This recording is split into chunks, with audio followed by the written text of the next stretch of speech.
Good morning, everyone. Welcome to the online channel of Sarvopari Institute, Morbi. This is SY BCom and the subject is Accounting 4. Today we are going to learn the chapter number 2, that is Insolvency Account. Okay. So આપણે એની અંદર chapter જે છે continue કરવાનું છે. Sum number 2 statement of affairs. Very first આપણે statement of affairs જે છે એ પ્રિપેર કરવાનું થશે. After that from that we have to deficiency account જે છે મેન્ટેન કરવાનું થશે. Okay. So very first amount question number 2 in page number 113. Sri Parag has filed petition for insolvency on 13 June 2011.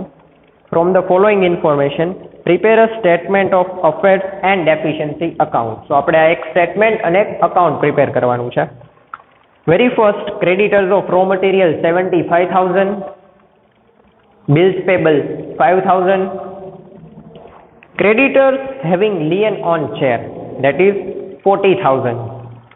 Liabilities of discounted bill, બ્રેકેટમાં આપેલું છે, out of rupees 3,000 are expected to dishonored.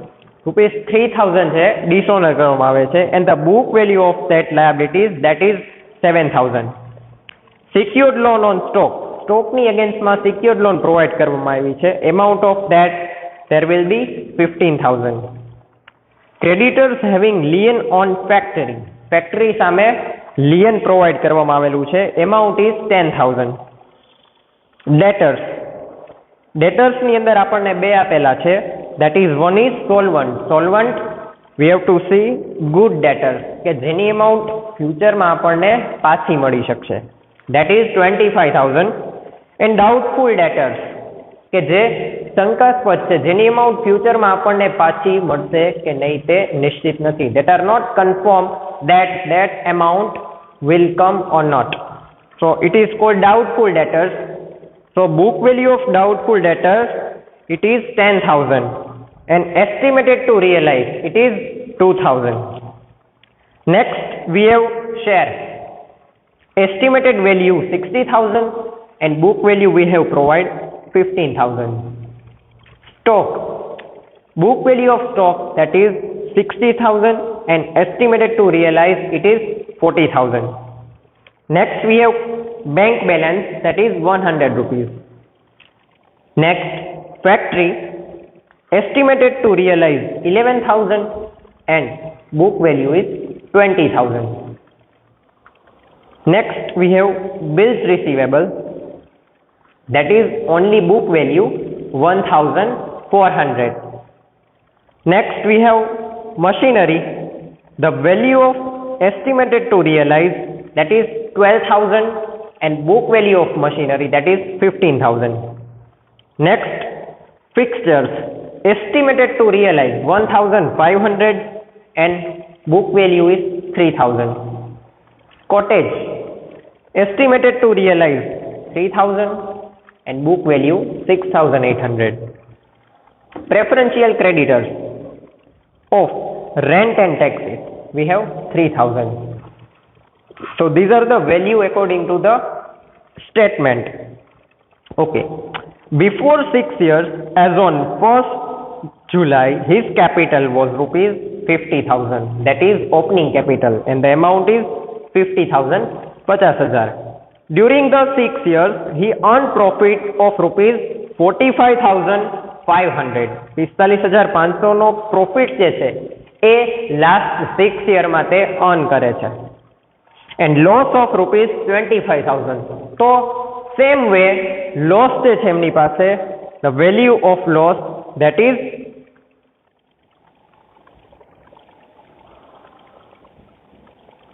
આગળ total interest on capital was charged rupees 15,000. interest on capital provide કરેલું છે 15,000 and he has withdraw rupees 77,200. 77,200 રૂપિયાનો ઉપાડ કરે છે.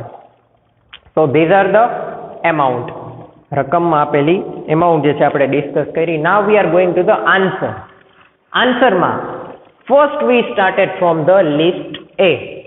આપણે શું કરવાનું છે, સ્ટેટમેન્ટની અંદર તમામ પ્રકારના જે લિસ્ટ એ ટુ લિસ્ટ એચ એના આપણે હેડિંગ્સ જે છે એ સૌથી પહેલા ડિનોટ કરવાના છે. સો વેરી ફર્સ્ટ આપણે આની અંદર લિસ્ટ એ આપેલું છે. લિસ્ટ એ નું હેડિંગ છે અનસિક્યોર ક્રેડિટર. એની અંદર સૌથી પહેલા આપણે રકમમાં જોઈએ તો પ્રોવાઈડ કરવામાં આવ્યું છે creditors of raw material. Amount છે 75,000. તો ક્રેડિટર્સ ઓફ રો મટીરિયલની એમાઉન્ટ 75,000 છે. તો અહીંયા ડિસ્ક્રાઇબ આપણે કરવાની થશે 75,000 amount. After that bills payable, જેને આપણે ચૂકવણી કરવાની થાય છે. તો જે એમાઉન્ટ ચૂકવવાની હોય તે એમાઉન્ટ આપણે અનસિક્યોર ક્રેડિટરની અંદર ડિસ્ક્રાઇબ કરવામાં આવે છે. તો અહીંયા bills payable 5,000 because expected to realise, જે એમાઉન્ટ રિયલાઇઝ થઈ છે તે આપણે ડિસ્ક્રાઇબ કરશી. તો here we will have amount to be described. After that creditors having lien on shares. જ્યારે લિસ્ટ બી ની અંદર ફુલ્લી સિક્યોર ક્રેડિટર આપણે ડિનોટ કરીએ એના હેડિંગના અંડરમાં જે મેઇન વેલ્યુ છે બુક વેલ્યુ તરીકે આપણે એને કન્સિડર કરીએ અને ત્યારબાદ રિયલાઇઝ વેલ્યુ, ત્યારે આપણે આ વેલ્યુનો યુઝ કરવાનો થશે. After that liabilities of discounted bill અને બ્રેકેટમાં આપેલું છે out of ₹3,000 are expected to dishonour. 3,000 જે છે ડિસઓનર કરવામાં આવે. So amount to be dishonoured. So entry number 3 will be pass bills dishonoured and amount 3,000. So અહીંયા આપણે લિસ્ટ એ ની ટોટલ આટલી એન્ટ્રી જે છે પ્રોવાઈડ કરવામાં આવી છે. આગળ સિક્યોર્ડ લોન ઓન સ્ટોક. તો સ્ટોકના અગેન્સ્ટમાં લોન પ્રોવાઈડ કરવામાં આવી છે. તો આપણે જોવાની થાય સ્ટોકની book value and expected to realise value. Okay, so આપણી પાસે અહીંયા સ્ટોકની વેલ્યુ આપેલી છે 60,000 કે જે બુક વેલ્યુ છે એન્ડ રિયલાઇઝ વેલ્યુ જે છે ધેટ ઇઝ 40,000. તો સૌથી પહેલા આપણી પાસે 15,000 ની amount secured loan on stock છે. તો સૌથી પહેલા આપણે ડિસ્ક્રાઇબ કરવાની થશે value of stock and amount will B 15,000. After that આપણે જોવાનું છે કે અમુક સમય પછી એની કિંમત કેટલી હોય છે. તો એને આપણે રિયલાઇઝ વેલ્યુ તરીકે ઓળખીએ છીએ. સપોઝ કે ઇન 2005 આપણે કોઈ બી મશીન પરચેસ કરીએ છીએ એન્ડ ઇન 2010 એ મશીન પર ઘસારો બાદ કર્યા પછીની જે વેલ્યુ છે એને કહેવાય રિયલાઇઝ વેલ્યુ, જેને આપણે ગુજરાતીમાં ઉપજેલ કિંમત તરીકે ઓળખીએ છીએ. સો રિયલાઇઝ વેલ્યુ છે 14,000.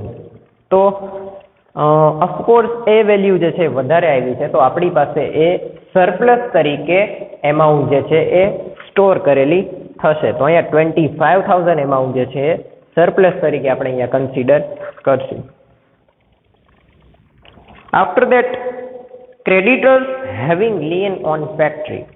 ફેક્ટરીના અગેન્સ્ટમાં લિયન જે છે એની એમાઉન્ટ સિક્યોર એમાઉન્ટ તરીકે પ્રોવાઈડ કરવામાં આવી છે. તો આપણે અહીંયા જોવાની છે કે what will be the value of factory. તો આપણને ફેક્ટરીની વેલ્યુ આપેલી છે 20,000.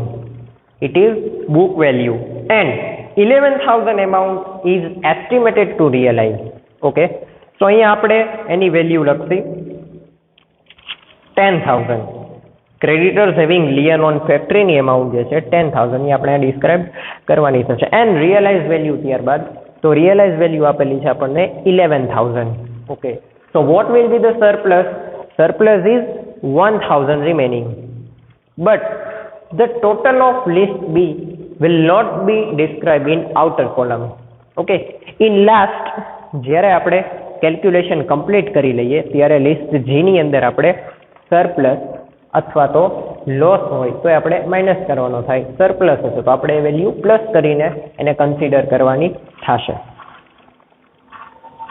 ત્યારબાદ નેક્સ્ટ આપણી પાસે છે ડેટર્સ. તો વેરી ફર્સ્ટ આપણે જોવાનું છે what will be the good debtors, what will be the doubtful debtors, and what will be the total loss. It is called bad debt. Okay, so here we given good debtors and the amount of good debtors, that is 25,000. So good debtors ની amount આપણે describe કરવાની થશે 25,000. Okay, next we have given doubtful debtors. So the amount of doubtful debtors will be 2000 that is realized value and 10,000 that is book value. તો book value ની કોલમમાં આપણે 10,000 જે છે એ અમાઉન્ટ અહીંયા ડિસ્ક્રાઇબ કરવાની થશે and 2000 that is expected to realize. Next will be share, amount of share. So here we given 60,000 that is realized value and after that we have given 50,000 that is book value. So આપણી પાસે બે value અહીંયા provide કરેલી છે. Okay, so next આપણે જ્યારે list બી stock અને ફેક્ટરીની surplus consider કરી લઈએ ત્યારે list C that is step number 3 partly secure creditor. તો એની અંદર આપણે શેરની વેલ્યુ જે છે ડિસ્ક્રાઇબ કરવાની થશે. તો આપણે જોવાનું છે કે શેર છે એના અગેન્સ્ટમાં કાંઈ પણ પ્રોપર્ટી અથવા તો મોર્ટગેજ જે છે એ પ્રોવાઈડ કરેલી છે કે નહીં. તો estimated to realize value that is 60,000 and the book value of the share that is 15,000. તો આપણે અહીંયા કન્સિડર કરીએ છીએ સૌથી પહેલા ક્રેડિટર્સ ઓન શેર 40,000 ની વેલ્યુ આપણને પ્રોવાઈડ કરેલી છે એન્ડ રિયલાઇઝ વેલ્યુ 60,000 ની પ્રોવાઈડ કરેલી છે. આપણે એસ્ટિમેટેડ ટુ રિયલાઇઝ જે વેલ્યુ છે એ આપણે કેલ્ક્યુલેટિંગમાં કન્સિડર કરવાની છે. સો it will be 60,000. So outer column in total 24,000 24,000 ની amount જે છે આપણને મળશે with the gap. Step number 4 list D. તો આપણે એની અંદર પાર્ટલી સિક્યોર અથવા તો એવા પ્રેફરન્શિયલ ક્રેડિટર્સ છે ઓન રેન્ટ એન્ડ ટેક્સીસ કે જેની amount આપણે પે કરવાની થાય in future. So the entry of the preferential creditors and amount will be 3,000. So we have to describe 3,000 amount in list D, that is step number 4 and the last on that liability side. So amount will be described 3,000 on list D and any amount જે છે list B અને list D ની જેવી રીતે આપણે કાલના સમમાં વાત કરી હતી કે list B that is step 2 and list D that is step 4 બંનેની amount જે છે એનો ટોટલ આપણે આઉટર કોલમમાં કોઈ દિવસ મૂકવાનો નથી. સો લિસ્ટ ડી નો ટોટલ જે છે એ આપણે 12ની કોલમમાં ડિસ્ક્રાઇબ કરતી નહીં પરંતુ ગ્રોસ લાયબિલિટી છે એટલે કે અહીંયા આપણે 3,000 ની વેલ્યુ જે છે એ ડિસ્ક્રાઇબ કરવાની થશે. નેક્સ્ટ સ્ટેપ આપણી પાસે છે assets. Okay, so now we are going to the list of assets. Very first we have provide machinery. Yes, so estimated to realise. તો મશીનરીની એસ્ટિમેટેડ ટુ રિયલાઇઝ વેલ્યુ છે 12,000 જે આપણે અહીંયા કન્સિડર કરવાની છે. And what will be the book value of machinery? Book value of machinery that is 15,000. So we have to denote on that book value column. After that, next one is fixtures. So what will be the value of fixtures? 1,500 it is estimated to realize and 3,000 value that is book value. After that, next it is cottage. So what will be the value of cottage? 6,800 is its book value and 3,000 is its expected to realize value. Next step comes bank balance. Okay, in the bank balance we have only provide the book value. We have not provide the estimated to realize because it is our property. It is debited in the bank. So there will be no any increase in and decreases because it is our saving. So book value of the bank balance it is 100. So we have to describe 100 in book value and 100 in expected to realize. Both amount will be same. Next step will become list F, that is debtors. Debtors ની આપણે entry જોઈ હતી કે good debtors છે 25,000. So 25,000 whole amount will be recovered in some time duration. So 25,000 value consider in book value and 25,000 are also in a expected to realize. Now doubtful debtors. Some amount will be recovered and some we have to consider in a loss. Okay, so 10,000 will be book value and expected to realize 2,000. So આપણે loss જે છે એ deficiency account માં consider Karshi amount of the gap that is 8,000. Okay, after that list G. તો list G ની અંદર આપણે ધ્યાન રાખવાનું છે કે લિસ્ટ B માં જે કાંઈ પણ સરપ્લસ એમાઉન્ટ જે છે એ આપણે કન્સિડર કરી હોય એ આની અંદર આપણે ડિનોટ કરવાની છે. Okay, list G. તો વેરી ફર્સ્ટ જે આપણને સરપ્લસ છે એ છે લિસ્ટ B ની for the amount of stock. So surplus will be 25,000. તો સૌથી પહેલા એક્સપેક્ટેડ ટુ રિયલાઇઝ ની કોલમમાં 25,000 સરપ્લસ ઓફ સ્ટોક. અધરવાઇઝ તમે હેડિંગ આપી શકો છો સરપ્લસનું. એના નીચે જે કાંઈ પણ પ્રોપર્ટીની સરપ્લસ તમારી પાસે વધે એ ડાયરેક્ટ એના નામથી પણ તમે ડિસ્ક્રાઇબ કરી શકો છો. સો here we are describing this property as a stock and the amount is 25,000. Okay, ત્યારબાદ આપણને વેલ્યુ આપેલી છે ફેક્ટરીની. તો ફેક્ટરીની સરપ્લસ છે 1,000. સો here we denote 1,000 as a surplus of the factory. હવે લાસ્ટમાં આપણે જોવાનું છે પ્રેફરન્શિયલ ક્રેડિટર. તો લિસ્ટ B ની સરપ્લસ અને લિસ્ટ D ની અંદર જે એમાઉન્ટ જે છે ને આપણે લોસ તરીકે અથવા તો એવી એમાઉન્ટ જે છે કે એ ફ્યુચરમાં રિયલાઇઝ થવાની નથી, ફ્યુચરમાં આપણને એમાઉન્ટ રિકવર નથી થવાની. So that amount will be 3,000. તો 3,000 જે છે એ આપણે અહીંયા એઝ અ પ્રેફરન્શિયલ ક્રેડિટરના હેડિંગમાં 3,000 એમાઉન્ટ અહીંયા ડિસ્ક્રાઇબ કરવાની છે. ત્રણેય પ્લસ કરીને આપણે 68,000 જે છે એ deficiency as per list H અહીંયા આપણે ડિસ્ક્રાઇબ કરવાની થશે. તો 39,000 amount will be the deficiency of statement of affairs. So here we given 1,07,000 total of the both side of statement of affairs. Now we are going to the deficiency account and passes the entry. So very first we have started that paragraph. Before 6 years, as on 1st July, his capital was rupees 15,000. 15,000 we have a opening capital. Opening capital consider as a 15,000 on plus side because that is our assets. Second, during this 6 year he earned profit of rupees 45,500.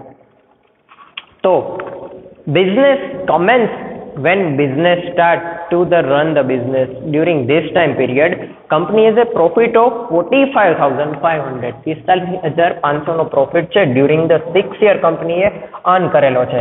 So this will be amount of profit જેને આપણે plus side જે છે એ describe કરવાની છે.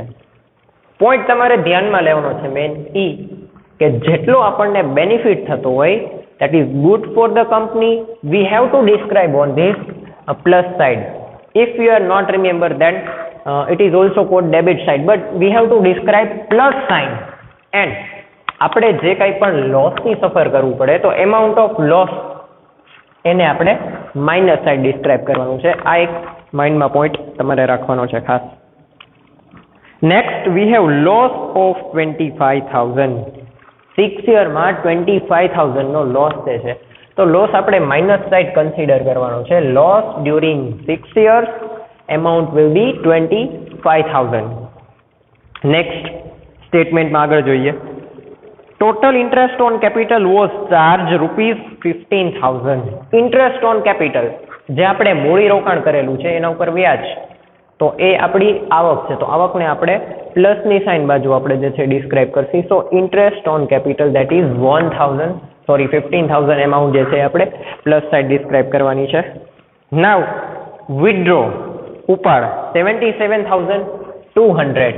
તો એ જે છે એટલી એમાઉન્ટ આપણી કેપિટલમાંથી ઓછી થશે. તો જ્યારે આપણને એમાઉન્ટ રિકવર થાય ત્યારે જે ઉપાડની એટલે કે વિથડ્રોની વેલ્યુ છે એમાંથી લેસ કરીને આપણને પ્રોવાઈડ કરવામાં આવશે. તો આપણે અત્યારે એને as a liability show of કરવાની છે. So this will be a liability for the company that is drawings and amount will be 77,200. Okay, આગળ જોઈ. લોસ ડ્યુરિંગ 6 year 25,000 આપણે સૌથી પહેલી એન્ટ્રી જે છે 25,000 ની અહીંયા કન્સિડર કરી છે. નાવ બેડ ડેટ્સ. ઓકે, આપણી પાસે ગુડ ડેટર્સ છે એન્ડ વી હેવ ઇન્સોલ્વન્ટ. એ ડેટર્સ છે કે એમાંથી અમુક ડેટર્સની એમાઉન્ટ જે છે એ આપણને રિકવર થવાની નથી. તો 10,000 એમાઉન્ટ ટોટલ છે, એમાંથી એક્સપેક્ટેડ ટુ રિયલાઇઝ એટલે કે આપણે એક્સપેક્ટ કરીએ છીએ કે એમાંથી 2000 જે છે એ કમ્પલસરી બેઝ ઉપર આપણને રિકવર થશે, પણ બાકીની 8000 છે એ અત્યારે આપણી માટે ધંધાનું નુકસાન છે, because it is not confirm that amount of 8000 will be recovered or not. So the amount of 8000 is considered as a bad debt. ગુજરાતીમાં કહીએ તો ખાલખાદ એટલે કે ધંધાનું નુકસાન છે, એના તરીકે આપણે કન્સિડર કરવાની છે. Now bills 7000 પણ out of ₹3000 are expected to dishonoured. 3000 ના બિલ જે છે કંપની સ્વીકારતી નથી, એનો કોઈ પણ કંપની પાસે હિસાબ નથી અથવા તો કોઈ પણ ડેટા ન હોય ત્યારે બિલને ડિસઓનર્ડ કરવામાં આવે છે. The amount is 3000. It will be consider on minus side. Next આપણે જોવાનું છે પ્રોપર્ટી ઉપર લોસ છે કે પ્રોફિટ. તો વેરી ફર્સ્ટ આપણી પાસે loss on machine 3000. Value of machine book value is ₹15,000. 50,000 છે બુક વેલ્યુ છે, 12,000 છે એક્સપેક્ટેડ ટુ રિયલાઇઝ વેલ્યુ છે. સો આપણને ટોટલ લોસ અહીંયા મળે છે 3000. તો 3000 આપણે માઇનસ સાઇડ લખવાના છે, લોસ ઓન મશીન કરીને 3000 વેલ્યુ. નેક્સ્ટ ફિક્સર્સની બુક વેલ્યુ આપણને આપેલી છે 3000 and estimated to realize 1500. So બાકીની રિમેનિંગ એમાઉન્ટ જે છે amount of gap that we have to consider as a loss. કેમ કે રિયલાઇઝ વેલ્યુ જ્યારે ઓછી હોય ત્યારે આપણે એને લોસમાં કન્સિડર કરવાનું છે, જ્યારે રિયલાઇઝ વેલ્યુ વધારે હોય એટલે કે તેની ઉપજેલ કિંમત વધારે હોય ત્યારે એને આપણે પ્રોફિટ તરીકે કન્સિડર કરવાનું છે. તો here we have a loss on fixtures and amount will be 1500. Okay, next cottage જે છે આપણને જ્યારે રેન્ટ ઉપર અથવા તો એ આપણી ઓનરશિપમાં છે તો કોટેજની બુક વેલ્યુ આપણને આપેલી છે 6800 and expected to realise 3000. Okay, તો રિયલાઇઝ વેલ્યુ અહીંયા બી ઓછી છે તો આપણે એને કન્સિડર કરવાનું છે as a loss on cottage. So amount of gap it is 3800. સો આ વેલ્યુને આપણે કન્સિડર કરીએ છીએ as a loss. Loss on factory. So very first amount of factory, that is 11,000 is realization value and 20,000 it is book value. So gap will be 9,000. So here we are suffering from loss and loss of factory amount will be 9,000. Okay. Last assets, that is stock. Value of realization 40,000 and the book value is 60,000. So what will be the amount of gap? That is huge amount for the company. It is loss on stock 20,000. So here we have completed almost entries and the main thing is કે જ્યારે assets ને આપણે consider કરવાની હોય અને book value કરતા જોની estimated two realisation value વધારે હોય ત્યારે આપણે એને પ્રોફિટ તરીકે કન્સિડર કરવાના છે, એટલે કે ઉપજેલ કિંમત વધારે છે. But if we have more book value less than expected to realise એટલે કે બંને વચ્ચેનો ગેપ આપણે જે છે એ જોઈએ ત્યારે રિયલાઇઝ વેલ્યુ જો ઓછી છે તો આપણે એને લોસ તરીકે કન્સિડર કરવાનું છે. So here we are getting the total 1,50,500, 1,50,500. Thank you.